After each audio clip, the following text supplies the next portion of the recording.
Hi friends, welcome to cine family 2. ప్రముఖ star మా ఛానల్లో ప్రసారం అవుతున్న super hit serial Satyabhama serial వచ్చి అతి తక్కువ రోజులైనప్పటికీ ప్రేక్షకులను బాగా ఆకట్టుకుంటుంది. అయితే సత్యభామ సీరియల్ హీరోయిన్ డెబ్జానీ ఈ సీరియల్లో సత్య క్యారెక్టర్లో నటిస్తుంది.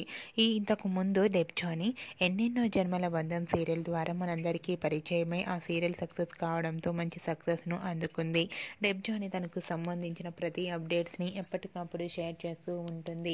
అయితే రీసెంట్గా సత్యభామ సీరియల్ హీరోయిన్ సత్య న్యూ ఇయర్ స్పెషల్ ఈవెంట్లో పార్టిసిపేట్ చేసి తన ఆటపాటలతో డ్యాన్స్ పర్ఫార్మెన్స్లతో మనందరినీ ఎంటర్టైన్మెంట్ చేయబోతుంది. వాటికి సంబంధించిన కొన్ని బ్యూటిఫుల్ ఫొటోస్ను డెబ్జానీ షేర్ చేసింది. ఆ ఫొటోస్లో డెబ్జానీ చీరకట్టులో చాలా అందంగా కనిపించింది. ఆ ఫొటోస్ చూసిన వారంతా eagerly waiting this new year event అంటూ కామెంట్స్ పెడుతున్నారు. మీకు కూడా Debjani real life latest photos మీకు నచ్చినట్లయితే మీ అభిప్రాయాన్ని మీ కామెంట్ రూపంలో తెలియజేస్తూ లైక్ చేయండి, షేర్ చేయండి. మరిన్ని ఇంట్రెస్టింగ్ అండ్ లేటెస్ట్ అప్డేట్స్ కోసం మా సినీ ఫ్యామిలీ 2 ఛానల్ని సబ్స్క్రైబ్ చేసుకోండి.